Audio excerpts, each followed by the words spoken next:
All right, little more activity on day 2. It is SNL, Landry Locker, Cody Stoots with you. And the Texans, they did what a lot of people wanted to do. They added an offensive lineman, Braden Smith, by way of Indianapolis, 8-year NFL vet, has spent a lot of time at right tackle in emergency situations, could maybe go to left tackle, kind of been up and down. But Cody Stoots, you're my offensive line leader. Does this satisfy your OL fix? I'm pretty surprised that they went and got a right tackle of this caliber and made this level of an investment, because I felt that they could have gotten along with Trent Brown and some other investment at right tackle. And, maybe that was a rookie or another veteran to back up Brown and be the swing tackle for this team. But this investment moves Brown to the swing tackle, and this makes Braden Smith the starting right tackle for this team. I believe they're going to play him at right tackle. I believe any conversations of him playing left guard is idiotic, frankly, or as Casario loves, moronic. The guy's never played left guard in his life. He has nearly 7,000 snaps at right tackle.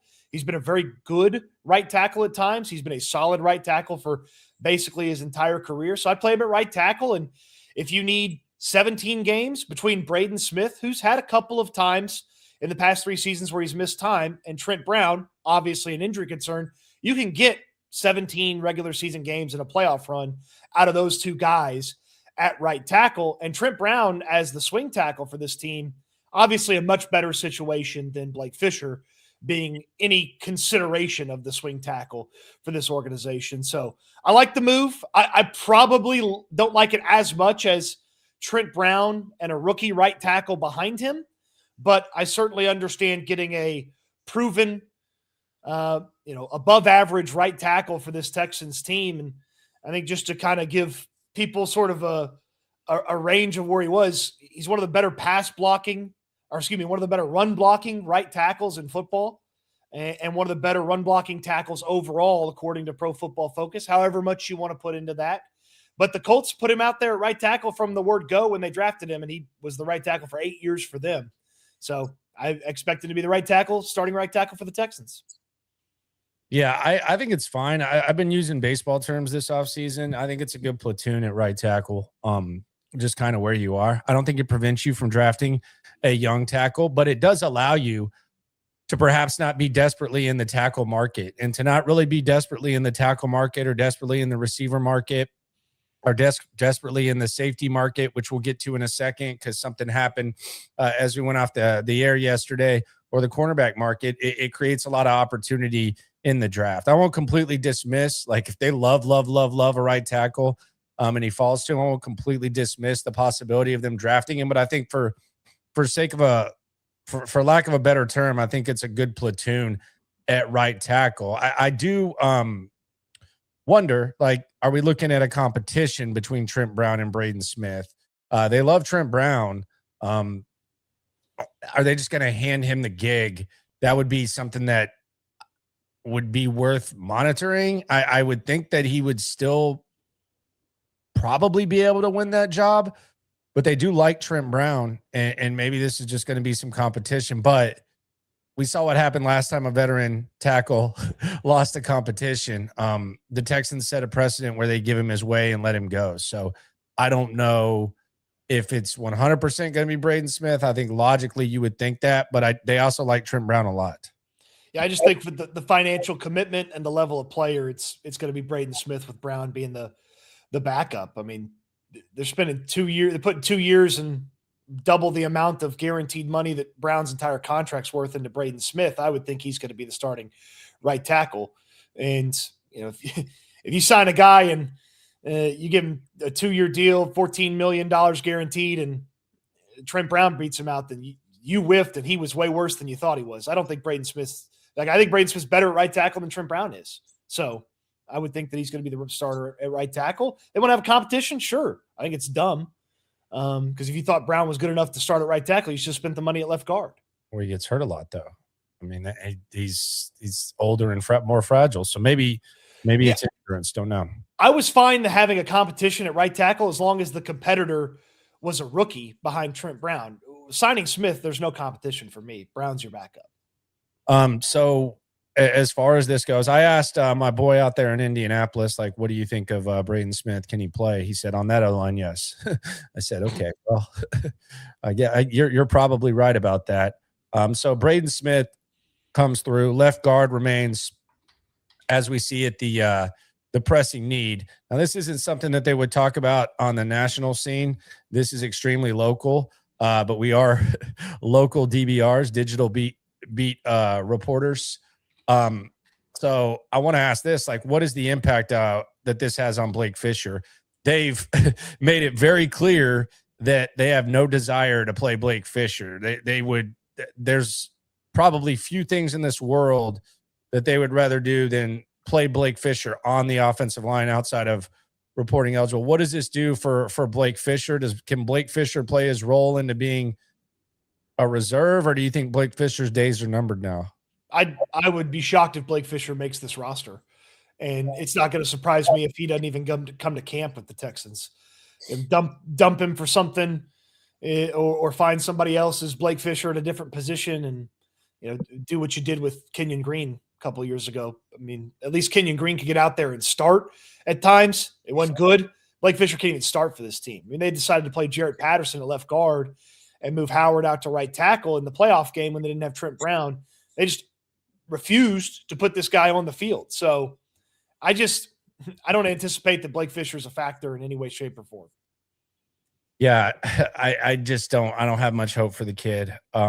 Absolute swing and miss by Caserio. Total swing and miss. Yeah, and it's just he doesn't even have a pulse. I mean, we're talking about a guy you take in the second round. Like, you should have confidence that he's not this distant from Trent Brown at this point in his career and Braden Smith. Like, that should not be the case, but that's just kind of where we're at, and there were warning signs of it last year. So pour one out for Blake Fisher. We hardly knew you, my friend. And I don't even know if anyone would trade for Blake Fisher at this point. I just, like, could you get a 7th round pick for Blake Fisher? I don't know. I don't anticipate that anybody would. I mean, again, when the team that drafted you won't even put you on the football field to start at the position you were drafted to play, it kind of tells you everything you need to know about where Blake Fisher is as an NFL football player. Yeah, it doesn't.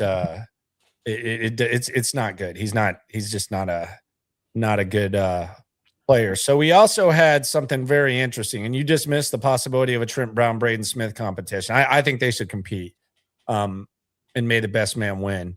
Either one of them be in the backup, but I think they should compete. I agree with you that maybe Braden Smith should win, but I think they should compete. They both have injury histories. Trent obviously missed an entire season in 2024, didn't play till the middle of 2025. Smith's had a knee, a mental health issue, and a neck/concussion issue that's had him miss time the past 3 seasons. So together, they are the right tackle to me. Ultimately, I think Smith's going to start, and if he's hurt, they'll play Brown, and then if Brown's hurt, then whoever that is, next man up after that. But you would hope that between Smith and Brown, you can get through 17 plus games at right tackle with those two guys. The platoon, the way you put it, is the perfect way to put it. If you have to platoon them, so be it. Yeah, I would agree with that. On the chat, Mr. Optimistic, this is interesting. He says Blake is not very good, but he's really not known. He's really not good in this scheme. He was drafted to play a wide zone scheme. I think he gets moved for a late pick. He's always sucked. I mean, really. So I don't know what that means. That kind of sounds like Kenyon Green deja vu, like where it's like it's clear that a guy can't play, and then you're hearing about scheme stuff and like that. The guy wasn't good from the beginning. They tried to make him the starting right tackle last year. He was so bad they had to change their entire offensive line plan twice to keep him off the football field. And he's just not. I mean, he's not a good football player. Move on. Yeah, he's just not good. I would agree with that. So the competition there. We also had an interesting thing in the morning. Interesting headline where the Hunter and Schultz extension got rejected. Now the Texans said this was semantic. Texans cap said this happens a couple times a year. It was just an interesting headline. So I don't think it's like a major tweak, but it is funny to wake up and see that they got to redo some extensions that kind of started out the whole offseason. Well, I mean, they must have gotten everything okay because Schefter deleted the tweet, and they announced both the Hunter and the Schultz extension today. So seems like much ado about nothing, especially if Schefter's going and deleting the tweet. So does this mean that Rappaport is going to be getting the news for the Texans in the next go around next time something happens? Oh, you think Schefter messed this up so he moves down the hey, this is who we're signing power rankings? Yes. Yeah, so it goes. Is it still Rossini, Rappaport, Schefter now? I mean, Rossini got the depth guy, the special teams ace. Hummel. Rapp got the tackle. So yeah, Schefter's out of the rotation for a minute. Yeah, I think Schefter is fired for putting that out there, and then Florio picked it up as well. I think, but it does happen twice a year according to Texans Cap, which he would know. And I sent our typical. I'm sure he gets this same text message from you and I very often. Hey, explain this to me like I'm dumb. I don't know why we don't group text him. Honestly, it would probably save him a little bit of a headache. Yeah, it's like, explain this to me like I'm like I'm 5 years old and don't understand this stuff, please. Yeah, and so the Texans made both those contracts official, so I don't think there's anything there, or wasn't anything there. I mean, if we find out they had to get a couple extra bucks or change this or that, like, I guess it's notable then, but it seems like everything was business as usual. Maybe Schefter overreacted or blew up something that is kind of standard operating procedure for sometimes it happens with contracts. It is SNL. We're live every day at 4:00, which means yesterday, sometimes news breaks after we go off the air. I talked about this yesterday on the locker room stream. Cody's talked about it there, but SNL as a pair has not. Before we get to this, I always like to talk about food. What did you have for lunch today, Cody? I actually haven't eaten yet. I had some Cheerios, well, knockoff Cheerios for a snack, but I haven't had like a lunch.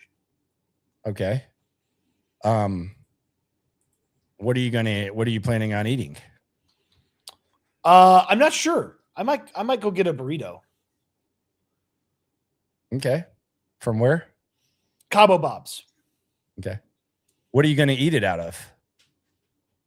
What am I going to eat my burrito out of? Yeah. What are you going to eat your burrito out of? Foil? You better eat it out of a lunch pail because the Texans added a lunch pail safety yesterday. Race car! Everybody eat. It is White Boy Wednesday tomorrow. I want everybody eating out of a lunch pail. I have a lunchbox. You have a lunchbox? Hold on. I have a legit, honest to God. NFL old school lunchbox. I'm not even pulling my lunchbox out. Season is here. I'm not even pulling my lunchbox out because your lunchbox kicks my lunchbox's ass. I might have to go get like a legit old school, like what a miner would take to the mines lunch pail, though.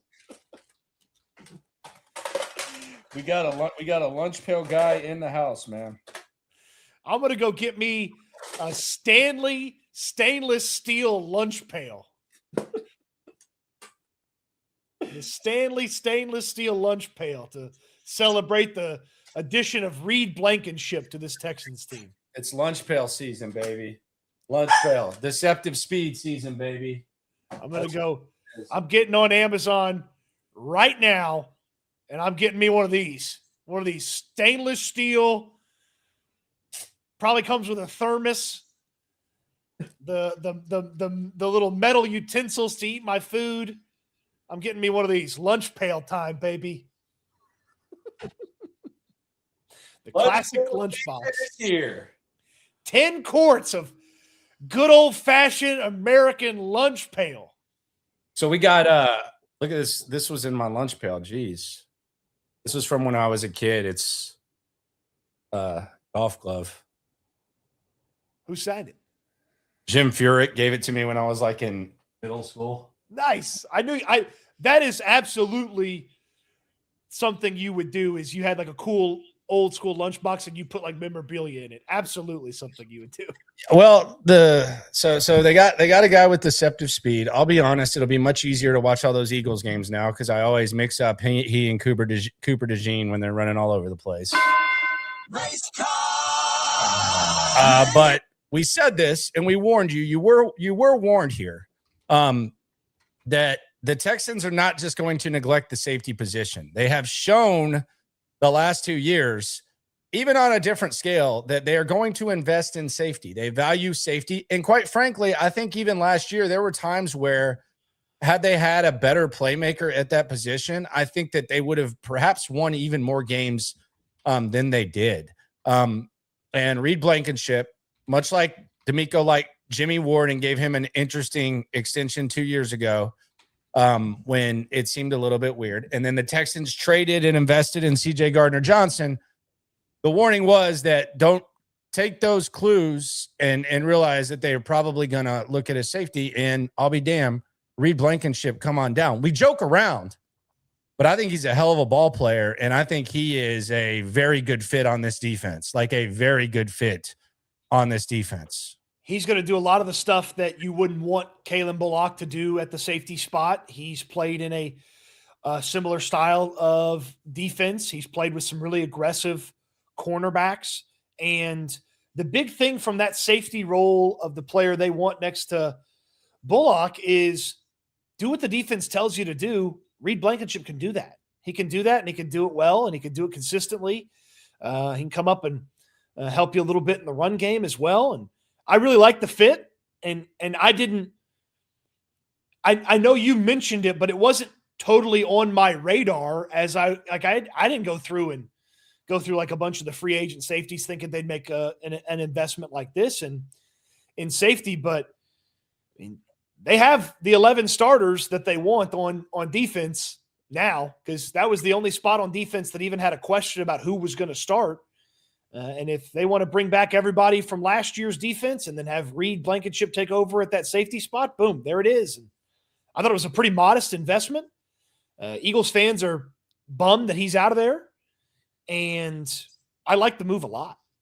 Yeah, I think it's a really good move. I think he's like with the surroundings that he has, I think he's going to be able to do what he does best, which is just kind of wander around and, help in both areas. In Philadelphia, he had arguably the best nickel guy in Cooper DeJean and arguably the best corners in Mitchell around him, and a really good D-line. And like I said, he kind of stuck out like a sore thumb a little bit at times. So I think this is a good signing. Some are like, well, you're focusing on the defense and you're not worrying about the offense. I don't think this is at the sake of an O lineman. Like, show me an O lineman that went for $8 million that you really, really liked, and we'll discuss it. But I think this guy's going to have a major impact. And I also think it takes him out of the safety market in the draft, which I think kind of creates more opportunity where D'Amico wants another safety. He's made that very clear with the two previously mentioned moves. Safety stacked in this draft. So when you're looking at 28 through 70 or 28 through even early day 3, they're not in that market, and there's going to be a run, and that might create another opportunity for them to swing for the fences or fill another area of need when it comes to depth, or perhaps even trying to upgrade it when it comes to starters. Well, and your depth situation behind Reed Blankenship, you're more comfortable with it than if MJ Stewart started and Jalen Reed was his key backup, or vice versa. Jalen Reed started and MJ Stewart. Now you got those two guys. They know they're going to be backups. And MJ Stewart's been a special teamer and a backup player for a while now, so he knows how to fit into that role. It allows you to bring Jalen Reed along and probably turn him into a special teamer, and he's got some skills that should play well on special teams. And yeah, you don't have to go out there and go get a young guy at safety. Jalen Reed's your young guy. It's his second year in the NFL. You don't have to go get a veteran behind Reed Blankenship. You have that guy, MJ Stewart. Small investment in him to have a good backup. So you got good backups at safety. You like the starters at safety with Bullock and Blankenship.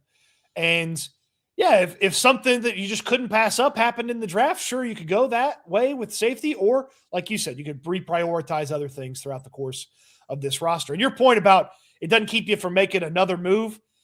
It's not like you could take Reed Blankenship's money and Braden Smith's money and go get Tyler Linderbaum. Like, that's the math doesn't math on that. So it didn't keep them from doing anything else that they wanted to do. on the offensive line, and they addressed offensive line today. So it made Reed Blankenship look even more fun as an addition to this defense. And I also think that whenever you play with fire, like sometimes you're extra cautious if you get away with it. Like if you run across the freeway and unscathed, chances are you don't want to run across the freeway again. Like that's the chances. Like if you if you live on the wild side and you get away with it, you don't want to do that again. You can't have Miles Bryant playing safety in any scenario. Like you've gotta like they were very, very, very, very lucky to get away with that. And God bless Miles Bryant, but you can't get in a situation like that. And really the Jimmy Ward thing kind of put them in a tough spot where he was injured and was unable to play. So that kind of pushed the depth chart back even more. But now that he's gone, you got to have someone who's able to play and can play well. MJ Stewart last year proved himself as a guy who can fill in admirably. You still like Jalen Reed as a ball player. 2 injuries, though, in the first year. It makes it very difficult to say, go out there and start, young man. Yeah. So you get a guy who's a better player that fits into what you do. By the way, he wore the C, too. We know they like the C's, the captain. God. He was a captain. D'Amico and Caserio will mention that Blankenship was a captain. It's coming down. Well, another element about Blankenship that I am positive will come up at some point is, he was an undrafted guy that just fought his way into his spot. It's like, cool, thanks. I don't really care if he was an undrafted guy. I care if he was good last year and he's going to be good this year. That's what I care about. So. Team captain, leader. Former undrafted guy fought his way up. Team leader. He's one of those guys we want. By the way, we want you at Spanky's this Friday. Friday. Gonna be fun. I can already taste the pizza. Homemade dough, homemade sauce. The wings, underrated. I can already taste that ranch with those wings. They come out hot though. They're always very fresh. They come out hot. You might need to let them sit for a few minutes and sip on that draft beer, cheapest beer in town during happy hour. Maybe you want some tater kegs though. Maybe you can eat the tater kegs while the wings are there. Who knows? There's a lot of possibilities, including half and half pizzas with different sauces. How the heck do you do that? Well, Spanky's will do anything for you. They've been doing it around here for decades. And it is the home of SNL, and it'll be the home of Friday Free Agent Frenzy this Friday, 3:00. It finally turned into a frenzy after it was a little bit of a fizzle for most of yesterday. Finally got the frenzy category. And yeah, fantastic food, fantastic beverages. We'll hope to see you fantastic people for some Texans talk on Friday. Yep. Tazewell says the wings burned his mouth last time. You got to wait a few minutes, brother. They ain't sitting under a light like most wing places. They ain't sitting under a light. They're getting made right there. So yeah, you got to be careful there, my friend. You've gotten the tenders in their wing sauce a couple different times. That's a good move too. It goes in. Swarm. Quibs 47 says Smith has shorter arms than Campbell. Just plug him in at guard, All-American guard at Auburn. There you go. Okay. That was 9 years ago. He's already played in the NFL for a long time. Now, hold on. I'll just lay it out for you. It was 9 years ago. At right guard, okay? 9 years ago at right guard at Auburn. He played 2,500 snaps at right guard at Auburn. In the 8 years since, he's played 7,000 snaps at right tackle in the NFL. And the Colts have never tried to replace him. They even, while they didn't even know if he was going to be able to play football again while he's dealing with his mental health stuff, they were like, hey, we'd like to adjust the contract just in case you can come back. We'd love to have you back. You know what they did? They put him right back out there as soon as he was healthy again. He's 8 years at right tackle, nearly 7,000 snaps, and we're worried about what he did at Auburn 9 years ago? Stop. He's never played left guard in his life. He's a right tackle. Well, Will Muschamp foolishly put Trent Brown at guard too. You want him to be a guard as well? Like you gotta. You know what Trent said? That was effing dumb. That's what Trent said. Said it was bullshit. That's a quote. That's a direct quote. You know what this is? You know what this is too? You know, this is draft guy doing anything to get his take from 9 years ago right. Hey, should have played guard. Oh, yeah. 8 years of evidence at right tackle wasn't good enough? Rodzilla says SNL fans keep talking about drafting third round prospect, interior offensive lineman Cody Stoots, but I'm more interested in second round TT prospect. I don't know what TT. What's he saying? TT prospect? Or maybe he meant TE. Prospect Landry Locker 6'6". Great route runner, runs a 4.5. Sounds good to me. I'd never ran a 4.5, my brother. That is for damn sure. I don't think you would draft Landry Locker at tight end that early when you can go get concerns, man. You can go get Tanner Koziel in like the 6th round. He's 6'6" and can actually catch and run. Oh, I could catch. And run? I could catch. There we go. Yeah, I could definitely catch. But yeah, the draft tight end movement seems to be going really, really, really, really. I think he's kind of like he's joking like with the specific names, but I think he is kind of also projecting that the draft to tight end movement is very strong here. Very strong here. They have got to add 2. They've got to add 2 worthwhile skill sets to that tight end room. If you want to add a veteran that can block and go get a pass catcher, you want to go add a pass catcher and go get 2 guys that can block in the draft. You want to go get a couple of do-it-all guys. You have to add worthwhile skill sets to the tight end room. Dalton Schultz, Cade Stover, and Brevin Jordan is not enough at tight end for this team. They can't do what they want to do or could do if they had better tight end talent. They need to add guys to the tight end room. Yes, they do. Yes, they do. Well, they did extend Old Faithful, the save all but kicker known as Kaimi Fairbairn gets a 2-year extension. He is now the highest paid kicker in the NFL. And it's funny because this is random. Whatever. Like if they felt they need to do this, cool. Like I guess they want to.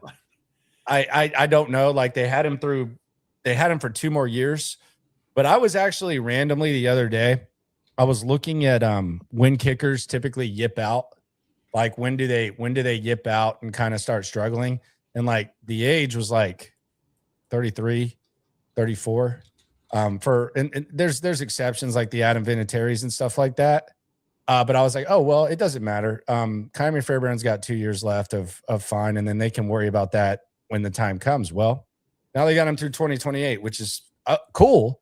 If he continues to kick like this, he's probably worth more than that, especially to this raggedy ass offense. But all right. I mean, I didn't cool. I don't know what to really Fairbairn's good. He was going to be on the team next year. He's going to be on the team after that. So cool. In what universe did they feel like they needed to do this? I guess the universe where Brandon Aubrey's going to get whatever he's going to get, and they just make him the highest paid kicker for a little stretch and just lock him up for 4 years. I don't know. He wasn't going anywhere. I don't know. They're cool. I mean, I don't know what to say about it because it's like they literally negotiated with the guy at the top of his market. It's like the Schultz Hunter conversation where they were going to be on the team next year. So like, what do you want me to do? You want me to project what Kaimi Fairbairn's going to be in 3 years? I have seen kickers fall off at the snap of a finger, right. But I don't like Kaimi really hasn't shown any signs of that. And he made his cold weather field goal in the playoffs. So yeah. And just maybe that's why he got it. What if they just looked at that cold weather field goal and were like, all right, there you go. You finally proved to us you can kick in the cold weather. Here's another. There you go. Let's slap 2 years on the back end. So, yeah. So just to clarify, I was seeing that he was under contract for 26, and this covers 27, 28. Yes. So you had 2 years left, and then they added 2 more. Yeah. You have 1 year left. Okay. 1 year left. You're correct. Yeah. You had 26 on the contract from a couple of years ago. Yes. And then they added 27 and 28. Yes, you're right. I don't know why why did he need 2 years? Why couldn't they just give him 6.5 and 27? If he's Kaimi Fairbairn, cool. I mean, how about they just score touchdowns? How about you don't need the kicker and you just score touchdowns? I will say this though about Kaimi, and I said this when he got his first extension, and we're getting really fucking nerdy here. But they leave us no choice with this decision. We support it. Cool. Whatever. Kind of weird, but yeah. He does get hurt more than the average kicker, though. Like he does. Like there've been in the last 3 years, for how fantastic he's been, there have been 2 games where they've needed another kicker off the street to kick a game-winning field goal in a relatively big game. Last year was the what was his name? Oh, I don't remember the guy last year. God, he had a corner in there. He had a locker in the corner. It was Matt. Was it Matt? I know Amendola was Matt Wright. Matt Wright last year, and then Amendola was 2023 against Cincinnati, and then he was short on that one against Jacksonville. Correct. It was like a 60-something yarder, though, right? Yeah, it was long. It was 58, I think. But yeah, there have been 2 times where they've missed one else to be in there. He's missed 7 games in the past 3 years, which is a lot for a kicker. Yeah. So yeah, there you go. He is Old Faithful though, and he has saved a lot of butts. So, and it was, if I remember correctly, weren't they both soft tissues? Yes. Yeah. So, and one was random, like you didn't even know that he got hurt. Correct. Because against they had the Tampa Bay game where he left, so you knew he was hurt in that one. But then it was just, wait, why isn't Fairbairn out here like this year? It's just like, whoa, okay, he's hurt. All right, there you go. So he does. Yeah, that is. He does get dinged more than. No, he does. No, he does. And we talked about this. Like, this is not like a new thing. So we'll see how it ages. He's great. Some kickers kick to their 40. Some guys are like at the top of the league, and then all of a sudden at 33, you look up and you're like, what's wrong with this guy? Justin Tucker obviously had other stuff going on, but he was like by far and away the best kicker, one of the best kickers in NFL history. And then boom, it fell apart. Mike Vanderjack's another example that I use. I think he was 32, 33. But yeah, sometimes it just happens. Hasn't happened with Fairbairn. He was going to be on the team, so he's very valuable to their offense. And there you go. He is not as high on the all-time kicking list as I anticipated that he would be. What's he like? Top 40? Top 30? He's 54th all-time in field goals made. Okay. And there's like a bunch of active guys ahead of him. Like Jason Myers. Jason Myers is probably the guy that you look at. It's like, okay, into the mid-30s, still been very good. He had some shaky moments earlier in his career. Like, some of these guys have aged a little bit better than some of the older kickers. Yeah, we'll see. We'll see how it goes. So just get to 34. Don't miss any more kicks, and hopefully they can replace you in the offseason 3 years from now. Yeah, do your thing, and we'll see if he ever yips out there in trouble. I did think that currently does not have a holder. Yeah, I mean, he got used to Tommy Townsend relatively quickly, but yes, that is correct. So we'll have to see what they do at punter. The Texans do not have a punter. Second year of Austin Brinkman at long snapper, but do not have a punter. This is a fact. This is a harsh yet true fact. Kind of feels like it's time for a little Aussie. Come on, 7th round, Georgia punter. I thought it was a good answer from Nick Caley when I asked him about like what's it like for an offensive coordinator when a kicker breaks a single season record for most field goals. I was like, I'm not trying to be a smart ass. I said trite, but he gave a decent answer. He gave the correct answer, which is I wish we would just score every time and we only send him out for extra points. Yeah, but it's a team game. We're lucky to have him. Yada, yada, yada. Yeah, but he's bailed my ass out plenty of times. He didn't say that, but that's what he implied. So the Braden Smith deal, the impact of that, you believe that he's your starting tackle, which would make sense. I still think there should be a competition. The Blankenship we're both big fans of. Very good player, kind of a leader, lunch pail type of dude. that will fit in nicely to what D'Amico wants, I would assume. And then you had the Fairbairn extension, and there's also a signing of Jake Hummel on a 2-year deal, which this is kind of, what is this like? Is this going to be Jake versus Jake Hansen versus Jake Hummel for the special team shootout? Is that what we're doing? Like a Jake on Jake? Can we get like a boxing poster with Hummel on one side and Hansen on the other? There's only room for one Jake in this town. Yeah, at least I will say this, at least they're in the right area for this instead of like Nick Neiman for whatever the hell they gave him. Like at least this is in the right area, unless you're going to tell me that Jake Hummel like got some $8 million contract. I have no idea. Details. I don't know how much money he got. I hope it's not too much. But yeah, Hummel's a special teams guy that plays linebacker, and they had Hansen and Damone Clark at the same time last year, so I would assume there's room for both of them. Yeah, no numbers out there on Hummel just yet. He was with the Rams before the Ravens last year, so just kind of a little special team. Yeah, is he the next Nick Neiman? Hopefully not. That would mean he would not make the team. Correct. So I was going through when I was digging about the guard that the Packers released, or the center that the Packers released. I was digging through some Packer stuff.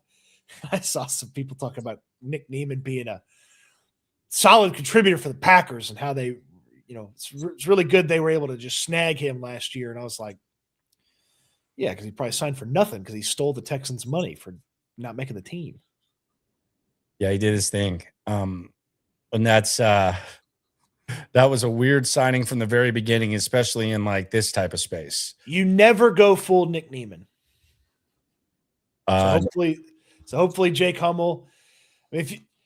I would say this, I think you still need a long-term, and maybe you can go more project-y, but like you still need a long-term linebacker option that's going to actually like play linebacker, not be a special teamer.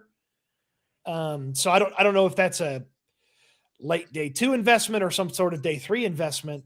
Like you've got special teams options with Hansen, now Hummel, Hill still on the team. So you've got the special teams guys at linebacker kind of taken care of. Speed's your backup / third linebacker. It'd be nice to add a young guy as that 4th linebacker with a chance that like down the road he could start, a la what To'o turned into. On the chat, Swarm. Sid Texans fan says trade for Michael Mayer. Thoughts? Well, he's a Raiders tight end, and they run a lot of 2 tight end stuff. And they've done some 2 tight end stuff with Kubiak, so I would think that they're going to want to keep him. Yeah, he would be the second best tight end that the Texans had, and maybe even more complete than Schultz, like in both areas. But I don't see that. I don't know why the Raiders would do that. They got a hell of a lot of money, and they got a young quarterback that they want to help out. So, and they already have some of the most draft capital of any team, so it's not like you can like. They have 3 picks in the top 36, and they have 2 picks in the top 14. Like, I know they're not drafting a player that's like Michael Mayer's caliber with those picks, but like they have a gazillion picks, all the money they need. Why would they get rid of a useful football player for a draft pick? They have enough draft picks. Yeah, and they're tight end. They're all world tight ends on his rookie contract, and I don't have the numbers in front of me. I feel like Kubiak ran a decent amount of 2 tight end in Seattle. So yeah, I would probably say no. Would I like Michael Mayer on the Texans? Sure, but I don't know why the Raiders would give him up. Yeah, I did like him coming out of the draft. Sid Texans fan, that's good memory. Yeah, I thought he was good. I really did. I thought he was a pretty good ball player. When he ended up going. When did he end up going in the draft? Wasn't he he was early, wasn't he? Second round pick. Yeah, he was early. And that was the draft where actually I think the Texans, Laporta ended up going right before him or after him. Am I wrong? I think Laporta ended up going like right before or after him, and that would have been like the wheelhouse with the Texans, but they traded pick 34 in the Will Anderson deal. So they didn't have that. And I think Laporta and Mayer. They went 34, 35. Yeah, so Laporta went the pick before him, and there was Mayer. So that was kind of the money spot of the tight end opportunity. Yeah, that draft was Kincaid at 25, Laporta at 34, Mayer at 35. And then a couple of other pretty nice tight ends went later in that draft. Brenton Strange went to the Jaguars, and Tucker Kraft, who's really good for the Packers. He went a little bit later in that draft. Yeah, it was a good TE draft. This one's a good one too. So hopefully they partake this time. Yeah, that'd be nice.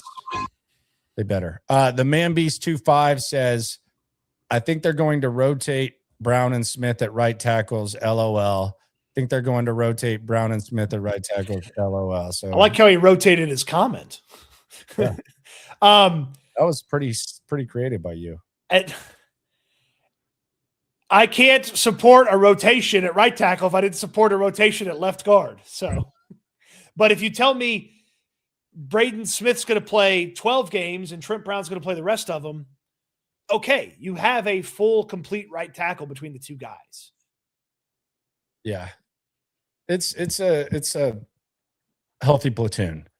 We can agree. Is there anything that you believe that the Texans should do in the coming days? The market's kind of setting up. You mentioned a name earlier that has been somewhat popular because people want more offensive linemen. Elgton Jenkins out of Green Bay. I think he fractured his leg last year. He's had a torn ACL before. He was sucked at center. He needs to play guard. 2-time Pro Bowler. Nasty as hell. I think he has some local ties in some way, shape, or form, is what the Alpha told me. So is that something that would excite you? I mean, I would like Elgton Jenkins to be on this team. And if you told me he was the starting left guard, then you want to talk about flexibility in the draft. You can do damn near whatever you want with the offensive lineman when it comes to 2026. I do wonder if Jenkins, who's coming off a big contract with Green Bay, is still hunting and seeing if that big contract or a bigger contract. Like, I don't think this guy's going to be some sort of just like deal. Like, I don't think it's like a 1 year, $5 million thing. Like, he's still a decent football player. He's only 30 years old. And I wonder if he's maybe hunting and hunting a guaranteed spot at guard, which obviously the Texans have a guaranteed spot at guard. My Green Bay guy told me he didn't like playing center and he didn't want to play center. Okay, well, if you were thinking Elgton Jenkins to upgrade Andrews, maybe Elgton Jenkins doesn't want to do that. He's probably, to me, the best guard that plays left guard that's available. Yeah. I don't know how much he has left. Maybe I'm just putting too much into you fractured your leg. You've been in the league for a while. You've had a couple of injuries. I don't know. So I can't really like just passionately. Damn, you're taking him behind the shed and shooting him. No, I'm just saying he fractured his leg. And old yeller Elgton Jenkins. I mean, we'll see what he can do. But we had to watch. This is the thing I said about Braden Smith, that it's nice to see the Texans sign a player on the offensive line that has good football in his recent past and probably still has good football in his future. I think there's still good football in Elgton Jenkins' future. It doesn't feel like a Laken Tomlinson situation to me. Okay. I mean, I'll take your, I guess. Yeah, I mean, I don't think that his former places are saying that he sucks like Laken Tomlinson did, which was fascinating. That was the big point that I was making last year, was how Laken Tomlinson had started so many games and then everybody thought he sucked. Yeah. Like literally everybody, you couldn't find someone to say something nice about it. It's not like that.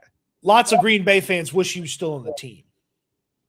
Yes. Whereas Seattle and Jets fans were, we'll send the limo, as you like to say sometimes. And they seem to have respect for his makeup and what he brings to the table and his mindset. Correct.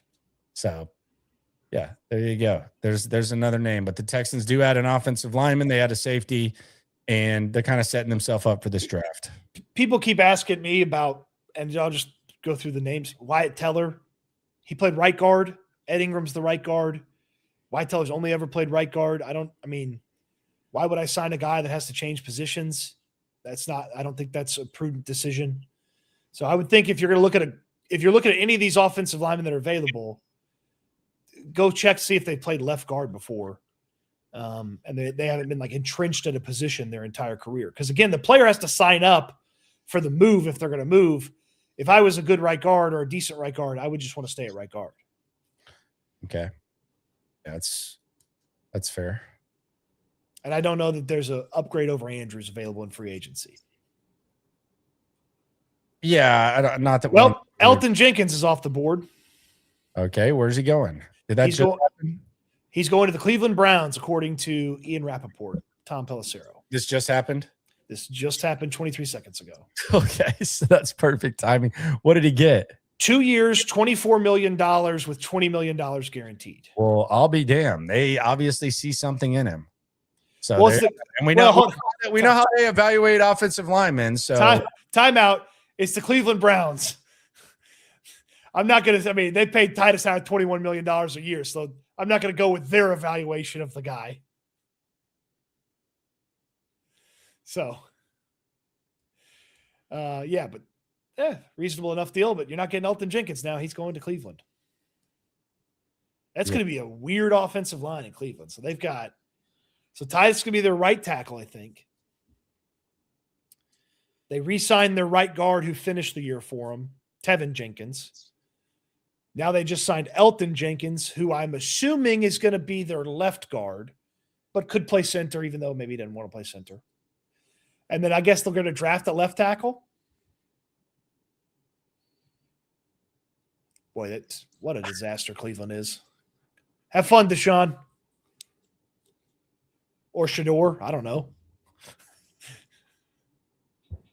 Oh, no. Jenkins is going to have to play center because they signed Zion Johnson, too.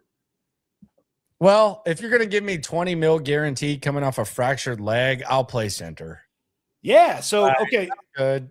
So Titus Howard's the right tackle. Zion Johnson's their left guard. Elton Jenkins is their center.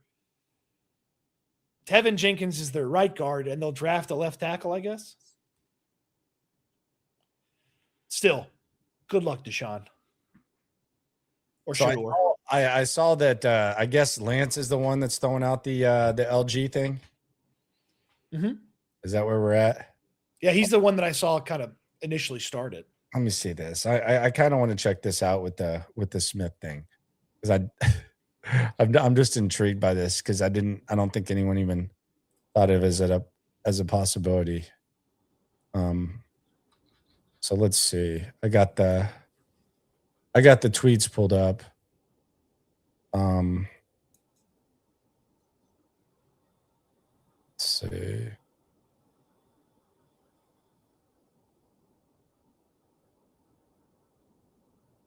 Okay, he has 3 of them.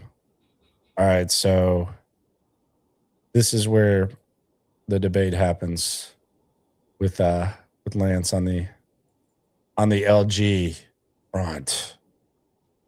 LZ talking LG. He says, new Texans tackle Braden Smith took 125 snaps at OT in college and 2,500 plus at offensive guard. He came into the draft as a guard and was drafted as a guard.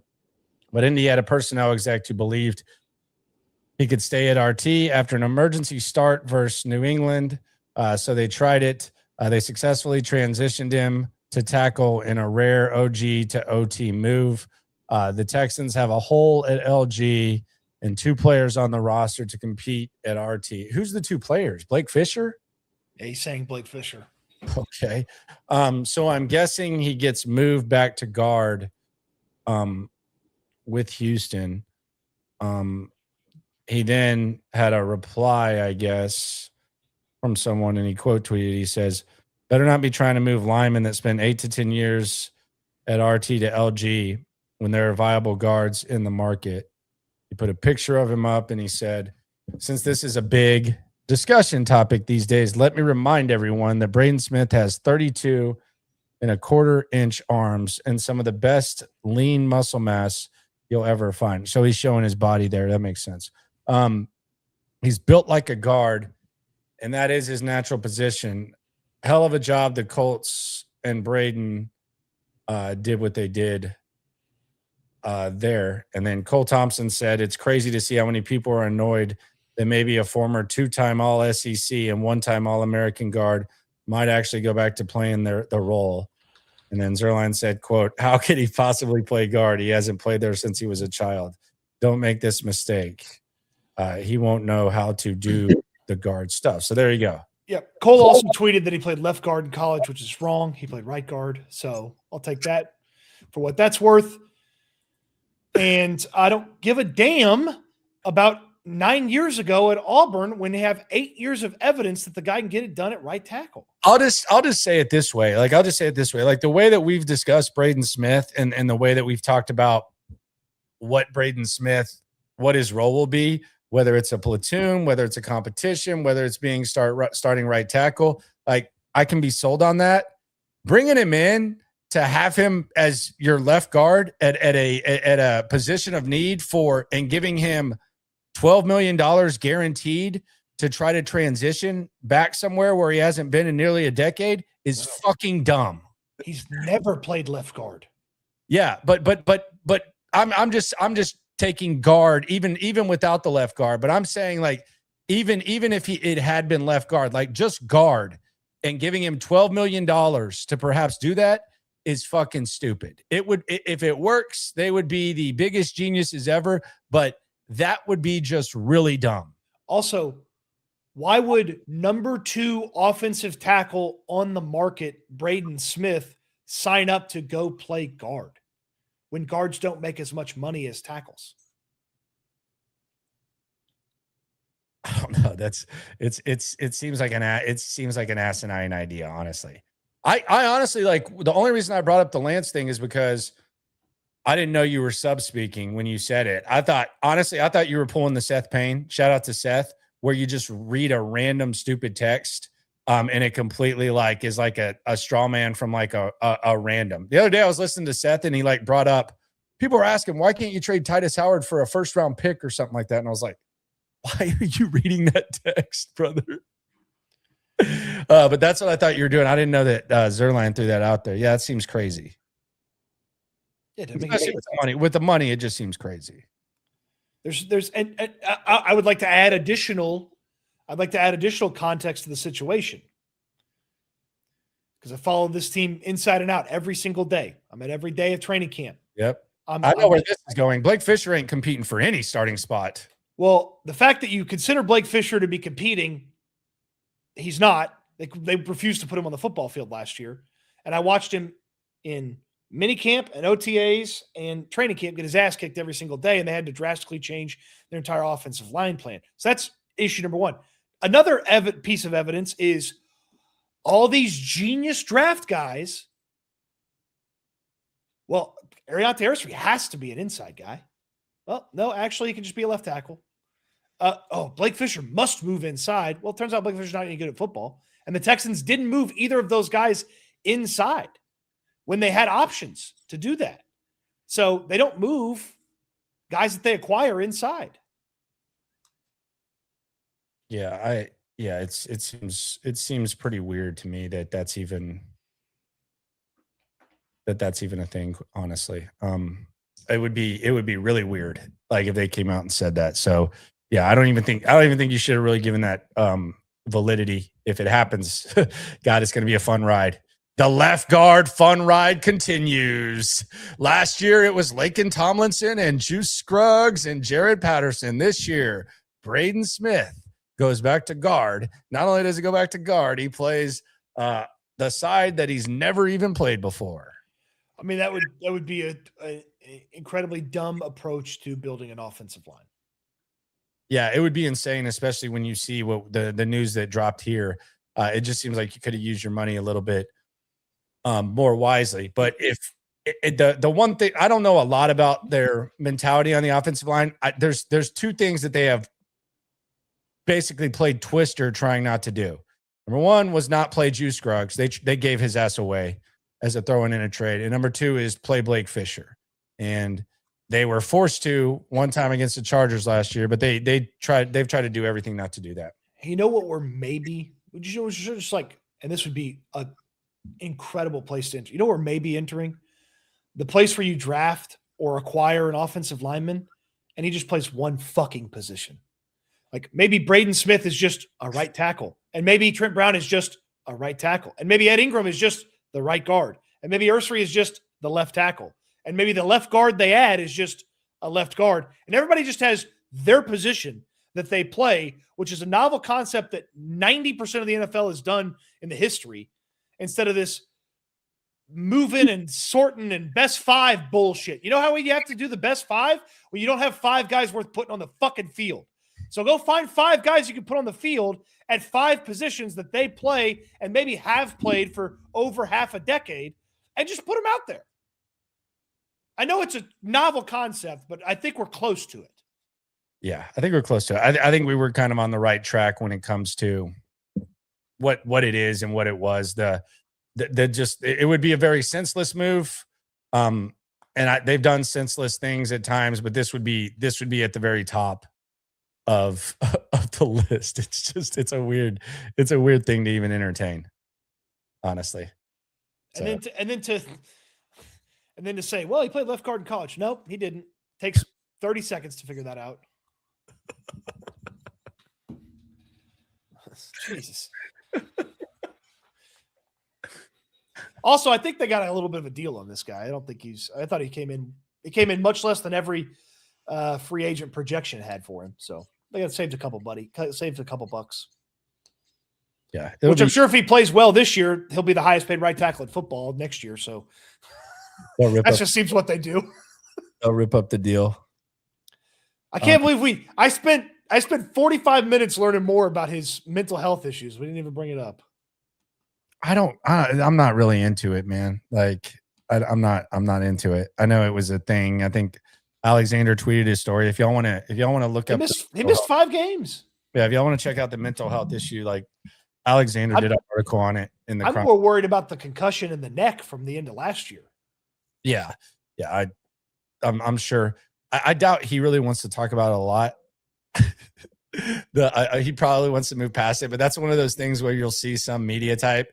Usually it's like a local news guy that'll want to do like some fluff and make him like the face of it's sometimes guys want to do it, but sometimes guys are just like, can we move past that, please?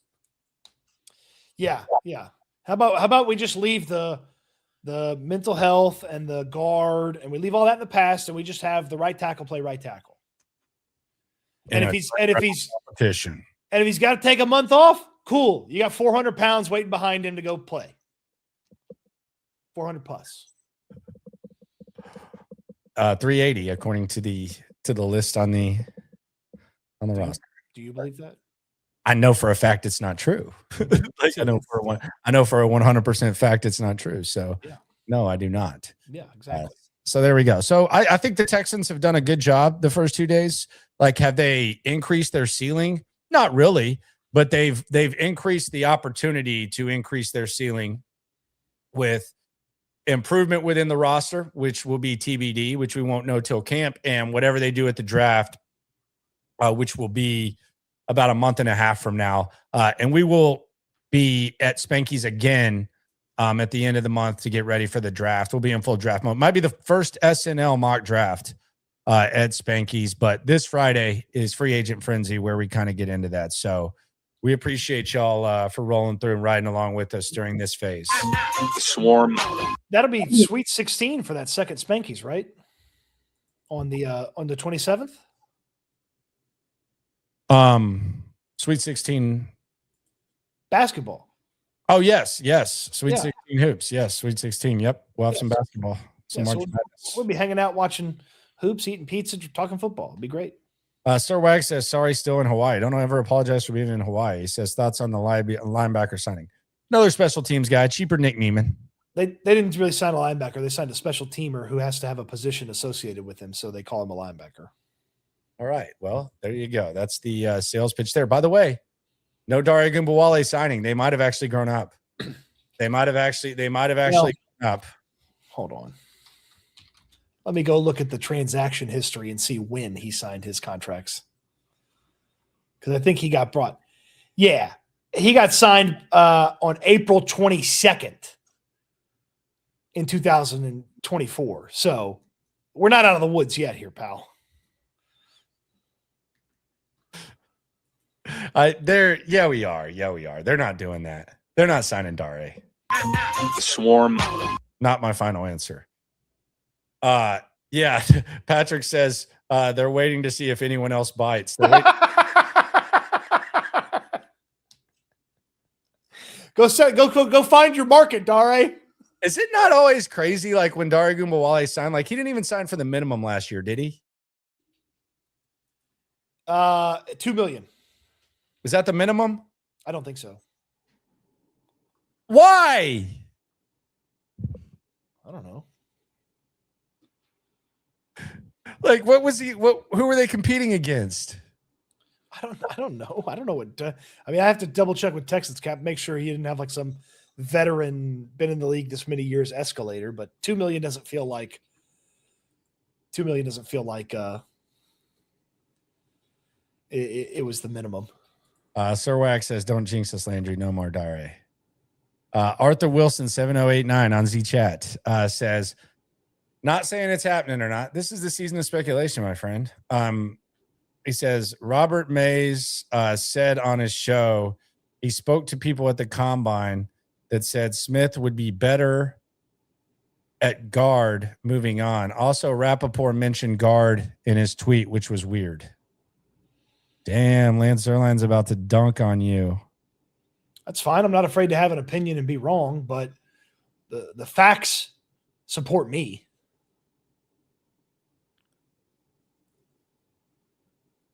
Back to guard.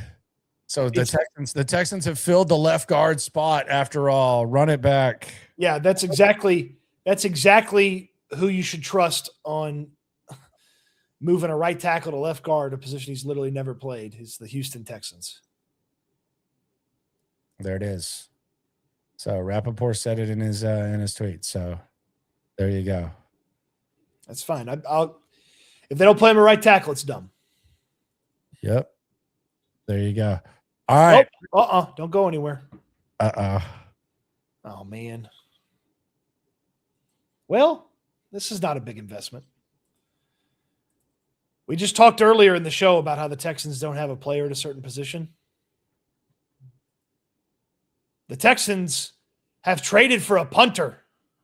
Oh, shoot. R.I.P. Tommy Townsend. Kai Kroger is the new punter for the Houston Texans. The teams are swapping 6th and 7th rounders in 2028. Kai Kroger. Am I crazy? Was he previously with the team? Did he have like a tryout or was he? No, I guess not. He went to South Carolina. 2-time first team all SEC, which is all that matters around here.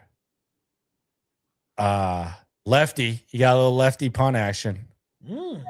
6'3", tall guy. So they're cutting some costs at punter. Tommy Townsend, we hardly knew you. He was signed last summer by the Saints and was their punter this year, it looks like. Yep. Okay. What is your favorite Tommy Townsend moment? When he got inexplicably pumped up in a preseason game. And started yelling and screaming. Yeah. Yeah. Kai Kroger is not Australian. He's from Lake Forest, Illinois. The Saints, by the way, last year dead last in punting average, 43.3. Oh, great. The net. Let's see if the net is more friendly to them. Second to last. Oh, great. Inside the 20, they were third to last. And the return yards. So maybe he just keeps it away from the guy. Maybe there's that. Return yards, you go up a little bit, probably about middle of the pack. So yeah, he was 30th in net. He was 28th in average. All right, so they're still getting the Australian. Here we go. Aussie, Aussie, Aussie. Damn, this guy sucks.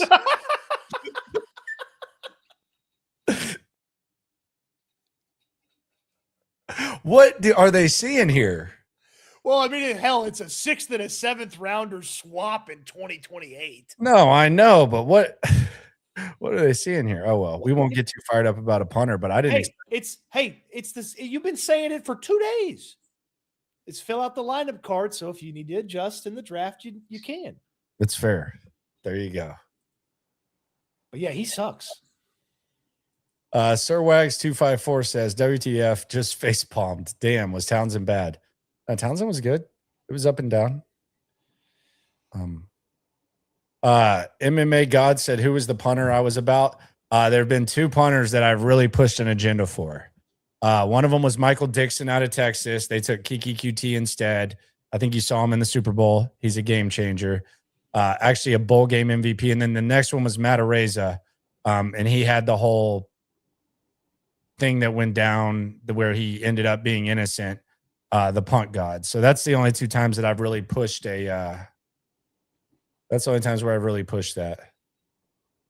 So there you go. Johnny Lambo says he was a first-team All-American in 2002 for what it's worth. It's not worth much. Hey, he previously played wide receiver and quarterback. The Lance and Cole and them want him to go play those positions. All right. Anyway, the guard agenda for of him playing guard. I'll see what my indie guy says about that.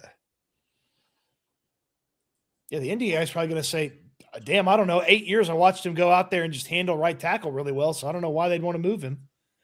I don't know why the offensive line that has the least benefit of the doubt in the AFC South wants to all of a sudden think they're smarter than everybody. Lefty punter. There you go. All right. We appreciate everyone for rolling through. Get the Aussie. Be sure to subscribe. Be sure to like. Be sure to ride along. And be sure to always remember, when it comes to this Texan stuff, we're all in it together. A little more active day 2. Business is picking up a little bit. Eat good, sleep good. Be good. We'll talk Texans again soon. Thanks for watching, everybody. When you eat good, eat out of a lunch pail.